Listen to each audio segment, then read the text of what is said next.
Hoje daremos início a uma aula que é crucial para nós compreendermos o desenrolar das duas grandes guerras mundiais, capitalismo e imperialismo. O imperialismo foi, de longe, o elemento que mais se destacou, que mais contribuiu para a eclosão das duas grandes guerras mundiais, tanto da Primeira quanto da Segunda Grande Guerra. É o filho pródigo do capitalismo do século XIX. O imperialismo é o filho prodígio do capitalismo no século XIX. Mas o que vem a ser exatamente o imperialismo? No século XIX, o capitalismo ele estava entrando numa nova fase. No século XIX, o capitalismo encontrava-se em processo de expansão. Afinal de contas, nós não podemos nos esquecer que o século XIX é o século da segunda revolução industrial. E a segunda revolução industrial, é uma revolução marcada principalmente por dois elementos históricos. Existem duas grandes características que norteiam a segunda revolução industrial. Primeira, a expansão das indústrias no mundo é a primeira característica que norteia a segunda revolução industrial. A expansão das indústrias no mundo. E a segunda característica que norteia a segunda revolução, ou a segunda fase, é a expansão das atividades industriais. Já que o século XIX foi um século marcado pelo avanço da tecnologia, pelo avanço da ciência.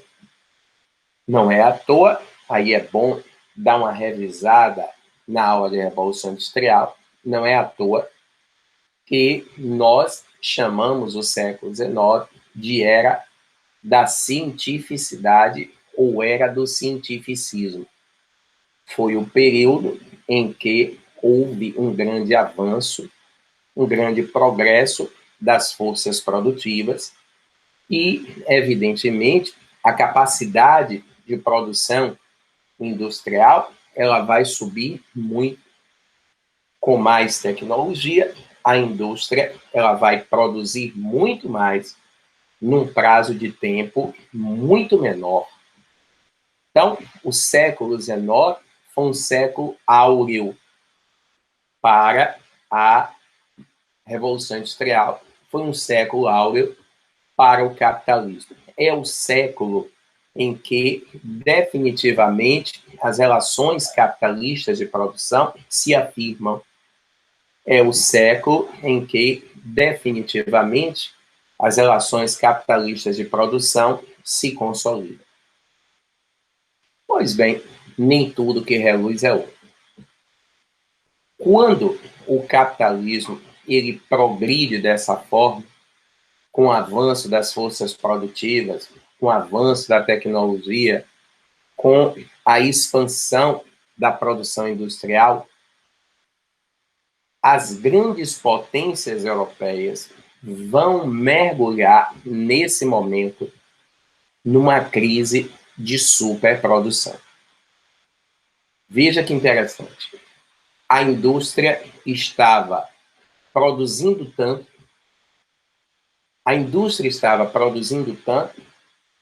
que as grandes potências mergulham numa crise de superprodução. Ou seja, as indústrias da Europa estavam produzindo muito além da capacidade interna de consumo. Isso precisava ser resolvido. Crise de superprodução ou crise de subconsumo, dá no mesmo, é uma das piores crises para o capitalismo, porque a crise de superprodução ela altera uma das relações mais fundamentais do capitalismo, que é a relação de oferta e procura. Existe uma quebra, né, na relação de oferta e procura, e com esta alteração da relação de oferta e procura, se é superprodução, veja, se é superprodução, nós temos oferta em demasia para uma procura diminuta. Se nós temos oferta em demasia para uma procura diminuta, a tendência dos preços é cair.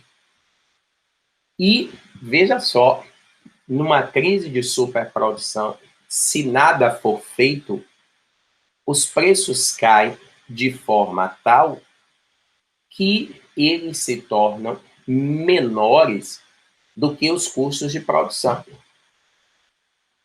E se os preços se tornam menores do que os custos de produção, é claro que as empresas vão quebrar. Os preços menores do que o custo de produção, as empresas vão quebrar por excesso de riqueza. Olha o paradoxo. Existe um excesso de produção industrial. Então, existe um excesso de riqueza. Por excesso de riqueza, as grandes potências da Europa estavam mergulhando numa crise e poderia levar o capitalismo ao colapso total. Não é? Veja que coisa interessante. Vocês estão começando a perceber que as grandes crises do capitalismo, todas foram por excesso de riqueza. Então, quando a gente fala de crise de superprodução, a maioria das pessoas associam quase que imediatamente a 1929. Não está errado. Não está errado. Só que 1929 foi a maior das crises de superprodução do capitalismo. Se a gente olhar, o elemento que impulsionou, não é, as cruzadas foi uma crise de superprodução. O elemento que impulsionou as grandes navegações foi uma crise de superprodução. E agora, neste momento, século XIX, o capitalismo está vivendo uma crise de superprodução. Como resolvê-la? É exatamente aí que entra o imperialismo. O imperialismo foi uma política criada pelas superpotências para resolver a crise de superprodução do capitalismo. Foi uma política criada pelas superpotências para retirar as nações capitalistas da crise de superprodução. E é óbvio, retirando as nações capitalistas da crise de superprodução, o imperialismo salvaria o capitalismo da degola. A grande questão é como, de que forma o imperialismo iria retirar o capitalismo da crise de superprodução. Como as grandes potências europeias agiram para se safarem da crise de superprodução. A Europa, para se libertar da crise de superprodução e salvar o capitalismo, criou a política imperialista. Como é que nós poderíamos conceituar o imperialismo? Repare, o imperialismo foi uma política de exploração desenvolvida, quer dizer, criada pelas potências capitalistas, notadamente europeias, com o objetivo, aqui está o X da questão para nós compreendermos de que maneira o imperialismo salvou a Europa e o capitalismo no colapso. O objetivo era conquistar mercados de consumo. A prioridade é conquistar mercados de consumo. Porque observe o seguinte, se a Europa não está conseguindo absorver a produção industrial que está sendo feita dentro do continente, se o mercado interno ele não está conseguindo absorver a produção, vamos atrás do mercado externo. A prioridade era conquistar mercados consumidores fora da Europa para retirar a Europa da crise de superprodução, explorando esses novos mercados. Agora, a grande questão é o seguinte, se a Europa precisa desses mercados, eu quero que vocês enxerguem que a Europa necessita desses mercados. Dominar esses mercados para a Europa é uma questão vital. A Europa precisava desses mercados. Dominar esses mercados para a Europa era uma questão vital. Ou ela dominava esses mercados, ou ela quebraria. Como esses mercados precisam ser conquistados de qualquer maneira, eles têm que ser dominados, por que não, já que nós vamos dominá-los, não transformá-los também em mercado de fornecimento? Mas fornecimento de quê, professor? De matéria-prima. Fornecimento de mão de obra barata. Fornecimento de riquezas naturais. Petróleo, não é? Minerais, ouro, prata, alumínio, bauxita, manganês. Então, o objetivo era conquistar mercados de consumo e fornecimento para retirar a economia capitalista da crise de superprodução oriunda da segunda Revolução Industrial ou da segunda fase da Revolução Industrial. Então, o objetivo era salvar a Europa da crise de superprodução. Salvar a Europa como? Buscando mercados fora da Europa. Neste momento, os mercados que a Europa vai dominar são a África e a Ásia. É nesse momento que ocorre a colonização da África e da Ásia. Tomem cuidado. A África e a Ásia não foram colonizadas na Idade Moderna, porque já houve outra expansão colonialista do capitalismo antes desta. E a outra expansão colonialista do capitalismo antes dessa ocorrera na Idade Moderna. Só que na Idade Moderna a área colonizada foi a América. Nesse período, as áreas colonizadas foram África e Ásia. E na Idade Moderna, a África e a Ásia não participavam do comércio mundial? Participavam. Não houve exploração da África e da Ásia? Houve. Eu não estou dizendo que na Idade Moderna não houve exploração da África e da Ásia. O que eu estou dizendo, afirmando, é que não houve colonização da África e da Ásia. Não houve colonização, exploração, sim. Correto? Então, através do domínio da África e da Ásia, as potências capitalistas pretendiam sair da crise de superprodução e, desta maneira, saindo da crise de superprodução, tirar o capitalismo do colapso. E um detalhe, temos que entender que o objetivo das nações europeias era dominar a África e a Ásia, porque elas precisavam dominar a África e a Ásia. Por quê? Porque dominar a África e a Ásia, nesse momento, é uma questão de sobrevivência.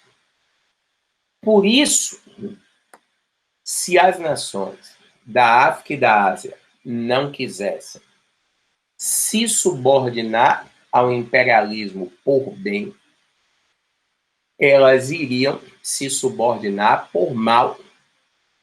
Porque o objetivo do imperialismo era dominar esses mercados de forma natural ou de forma natural.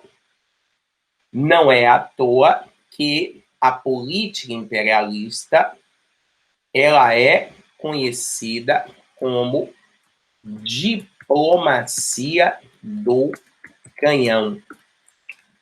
A política imperialista, não por acidente, é conhecida como diplomacia do canhão. Esse termo, diplomacia do canhão, advém de um discurso feito pela rainha da Inglaterra, Vitória. A rainha da Inglaterra, na época do imperialismo, chamava-se Vitória. Daí o nome era Vitoriana. Os franceses chamavam essa fase de Belle Époque. A rainha Vitória, uma certa feita, fez um discurso no parlamento britânico dizendo: o objetivo dessa nação é construir um império ultramarino. Mesmo que para isso seja necessário o uso da diplomacia do canhão. Imagine, diplomacia do canhão.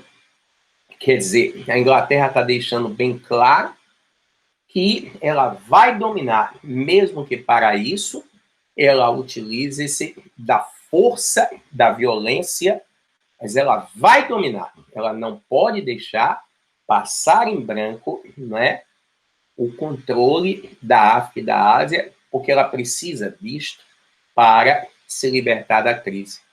Os Estados Unidos chamavam a sua política imperialista de política do Big Stick, do grande porrete. Hoje, eu costumo dizer, chama-se política do míssil. Não é? Se alguma nação não quer atender aos propósitos norte-americanos, o que é que eles fazem? Pica um míssil para forçar, naturalmente, a nação a mudar de ideia e a ter que aceitar os interesses norte-americanos de forma natural. Então, este é o conceito do imperialismo. Mais uma vez, reitero de maneira exaustiva que as potências europeias precisavam da política imperialista para saírem da crise. Era uma questão de vida ou morte para elas, e não só para elas, mas para a salvação do sistema capitalista internacional. O imperialismo é o filho pródigo do capitalismo do século XIX.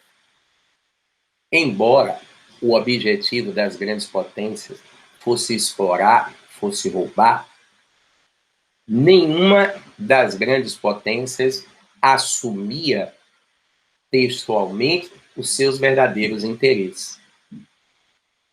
Fazendo um paralelo, é algo parecido com o que aconteceu na época do mercantilismo. Quando as potências europeias vieram para a América, notadamente Portugal e Espanha, o objetivo delas era explorar. Só que nenhuma delas assumia que o objetivo era exploratório. Por isso que se criou a ideia de pacto colonial. O que nós queremos é ajudá-los no progresso. O que nós queremos é ajudá-los no desenvolvimento. O que nós queremos é ajudá-los a prosperar. Desta maneira, surgiram, durante o imperialismo, justificativas para maquiar, para mascarar as verdadeiras pretensões imperialistas da Europa, que eram exploratórias. Dessas justificativas ideológicas, que lamentavelmente no século XIX elas eram vistas como científicas, essas justificativas eram ensinadas nas academias, nas universidades, como ciência. Dessas justificativas, a mais importante é o darwinismo social, criado pelo pensador britânico chamado Spencer. Distorcendo as teorias de Darwin, por isso que ele chama de darwinismo social. Segundo ele foi influenciado por Darwin, o que é uma mentira. Distorcendo absurdamente as teorias de Darwin, Spencer dizia que o domínio sobre a África e sobre a Ásia aconteceria por conta da superioridade natural dos europeus sobre os africanos e asiáticos. Spencer dizia que, segundo Darwin, aí vem a mentira, que Darwin nunca disse isso, a raça humana, Darwin nunca usou o termo raça, ele usava espécie, mas Spencer dizia que, segundo Darwin, que é um absurdo, a raça humana é superior a todas as outras raças. E na raça humana existem aqueles que são superiores, dentre os superiores, os europeus.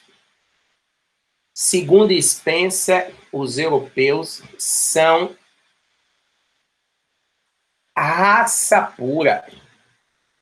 Segundo Spencer, os europeus são raça pura. É daí que surge o conceito de eugenia de raça pura, que Hitler levou até as últimas consequências.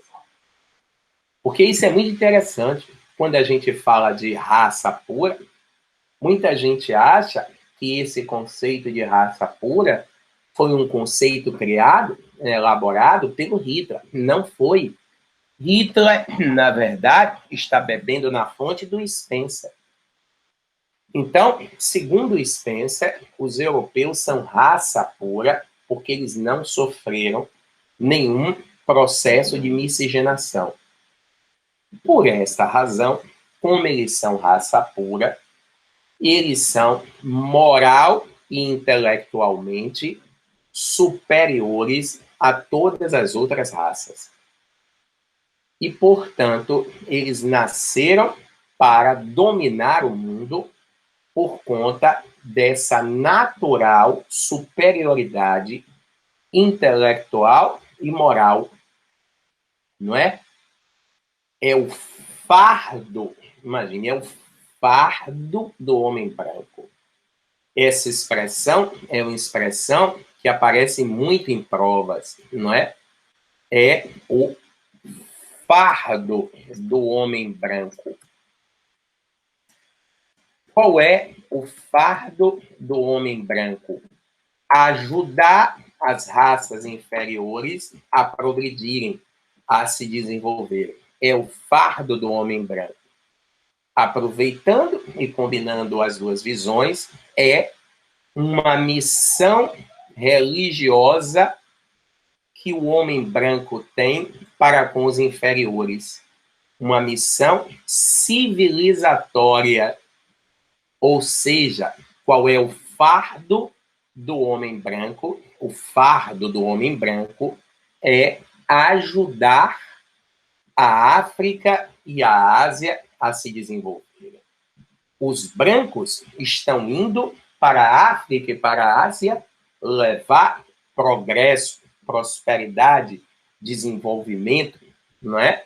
Então, eles maquiavam, eles mascaravam de forma descarada, a palavra é essa, eles maquiavam, mascaravam de forma descarada os verdadeiros interesses imperialistas, que eram interesses exploratórios, criando um conceito pseudocientífico, né, de que, por eles serem raça superior, né, serem moral e culturalmente mais avançados do que todas as outras, eles têm essa missão religiosa e civilizatória de levar progresso, avanço e desenvolvimento para as áreas periféricas do globo. É muita cara de pau, não é? Mas essas justificativas ideológicas, elas são utilizadas até os dias de hoje. Lembrem-se, quando os Estados Unidos invadiram o Iraque recentemente, e a gente viu isso na aula de atualidade,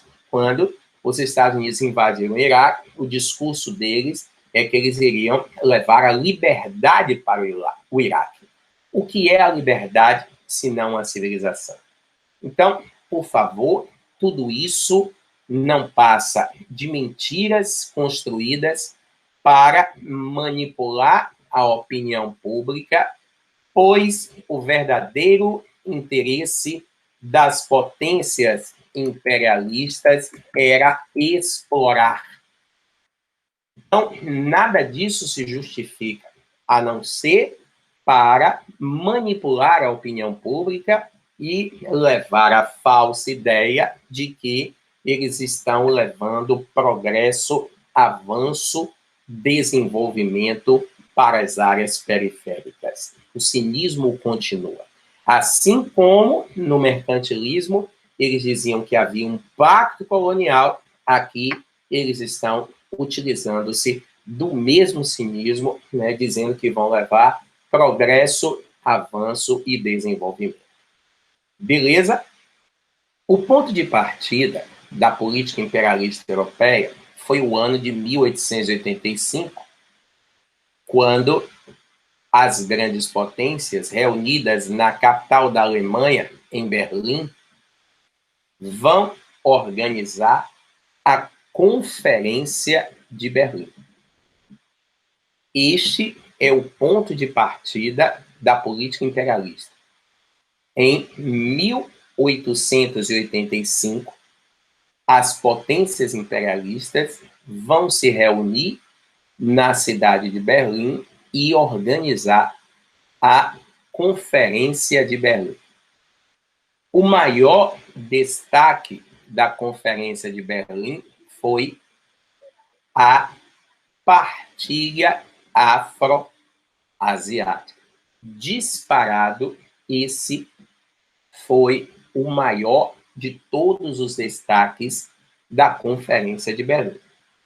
As grandes potências se reuniram e fizeram entre si uma partilha dos dois continentes. Eles pegaram a África e a Ásia e repartiram entre eles como se a África e a Ásia fossem um mapa de quebra-cabeças. Eu fico com uma fatia, você fica com duas, eu fico com três. É impressionante quando as grandes potências decidiram dividir a África e a Ásia entre elas. Em momento algum, eles levaram em consideração a pluralidade étnica e cultural existente nos dois continentes. A África, até hoje, é um continente que tem um mosaico étnico fantástico, mas na visão racista, preconceituosa do imperialismo europeu, visão que lamentavelmente alguns até os dias de hoje nutrem, preto é tudo igual, né? Chinês é tudo igual. É um absurdo um negócio desse. Então, desrespeitando completamente as diferenças étnicas e culturais existentes nos dois continentes, as potências europeias retalharam esses continentes entre si como se eles fossem um bolo. Pega o bolo, divide o bolo em fatias e distribui essas fatias entre eles. Os mais gulosos vão ficar com as maiores fatias. Por mais gulosos, entenda as maiores potências. Então, eles vão retalhar a África e a Ásia, eles vão criar fronteiras artificiais, retilíneas, traçadas à régua, ó, tá vendo? Eles criam fronteiras artificiais, retilíneas, e depois que eles dividem o continente africano e asiático, eles vão distribuindo entre eles os pedaços. Observe que em vermelho aqui, nós temos a Inglaterra e em azul a França. Inglaterra e França foram as nações e acabaram ficando com as maiores fatias da África e da Ásia também, porque eram as duas maiores potências do mundo. Mas todo mundo, né? A Europa toda se lambuzou na África. Você vê que até Portugal e Espanha, Portugal ficou com Angola e Moçambique, a Espanha ficou com o Saara Ocidental, todas as nações. Eu digo Portugal e Espanha porque, na época, Portugal e Espanha eram potências decadentes. O Garrido, e se, na hora dessa partilha, os povos que aqui habitavam não aceitassem, né? Gente, não tem isso, não. Tem que aceitar. Lembre-se que o imperialismo é a diplomacia do canhão. Ou aceita naturalmente, ou aceita naturalmente. A Europa não está perguntando se os povos querem ou não aceitar o seu domínio. Eles têm que aceitar. Correto? Por isso que a política imperialista ao contrário do que eles diziam, queria levar progresso, desenvolvimento, avanços. O que a política imperialista levou para o continente foi muita desgraça.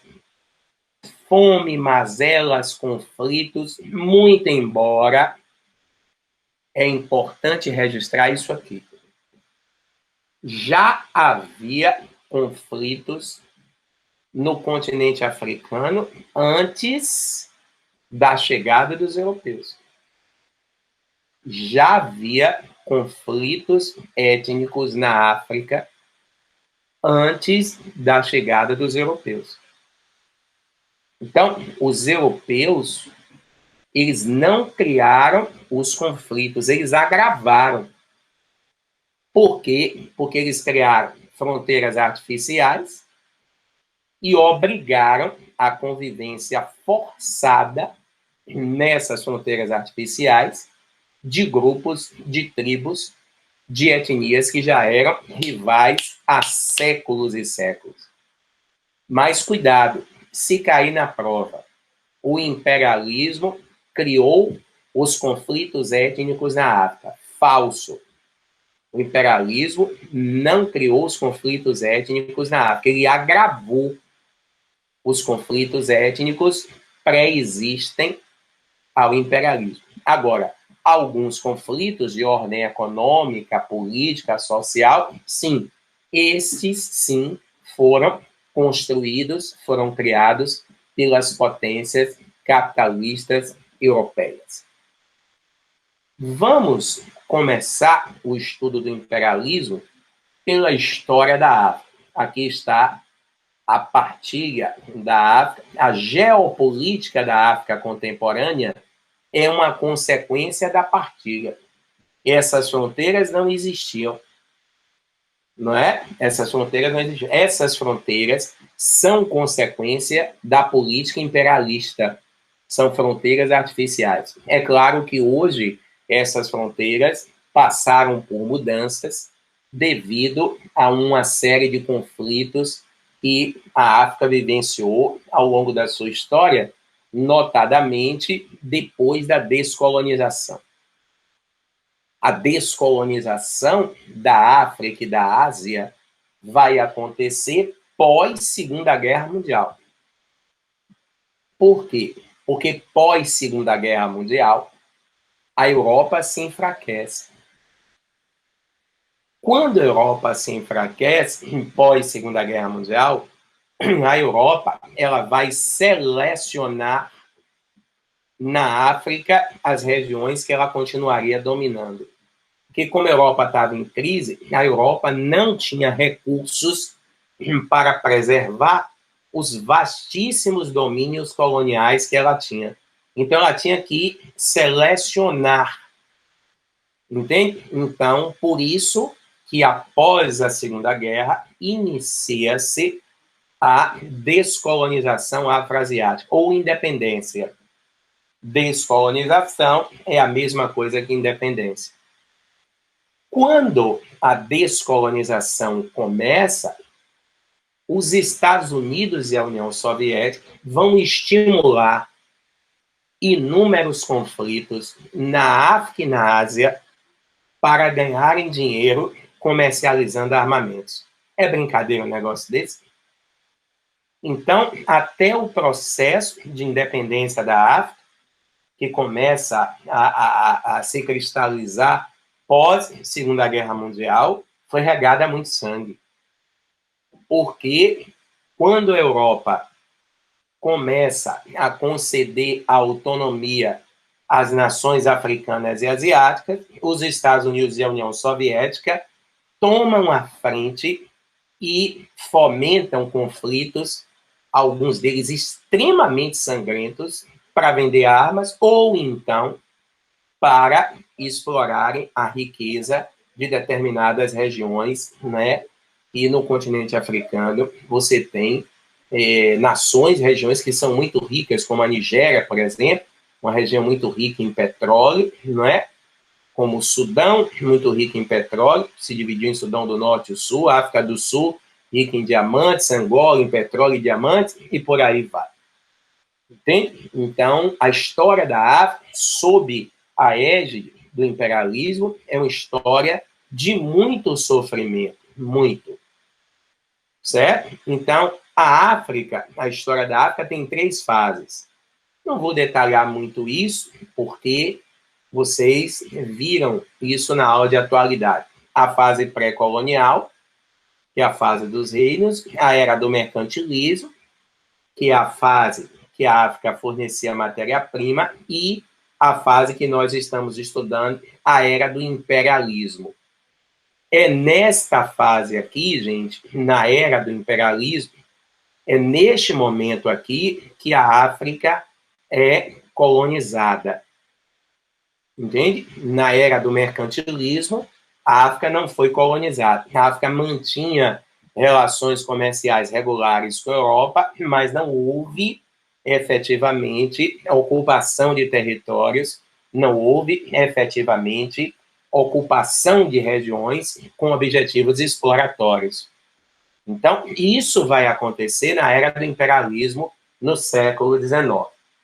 E, durante a política imperialista, durante o século XIX, o imperialismo para a história do continente africano, ele deixou 3 grandes consequências: fome, epidemias e conflitos étnicos.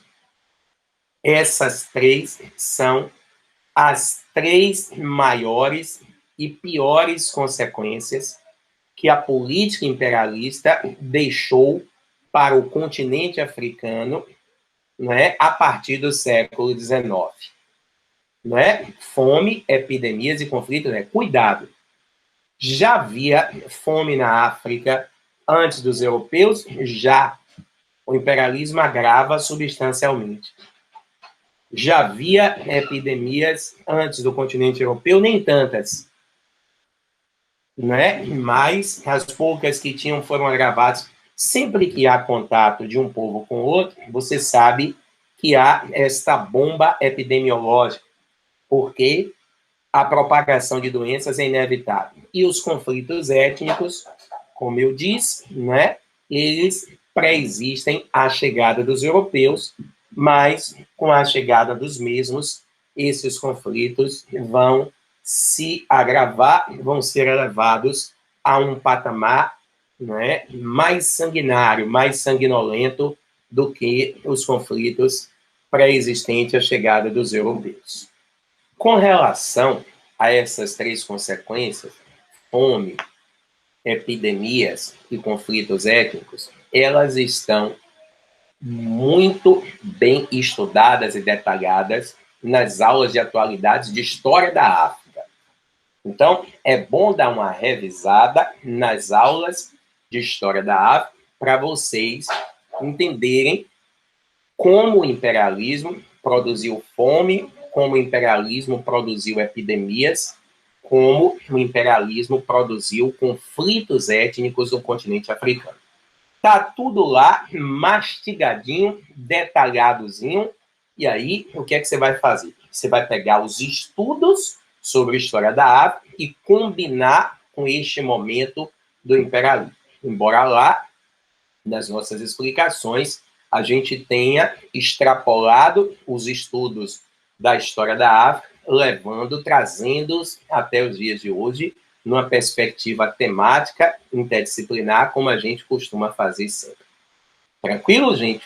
Então, na próxima aula, vamos falar sobre o imperialismo na Ásia, sendo que, né, na Ásia destacam-se dois conflitos imperialistas, o da China e o da Índia. Tranquilo? Um abraço a todos, um beijo do gordo e até a próxima aula.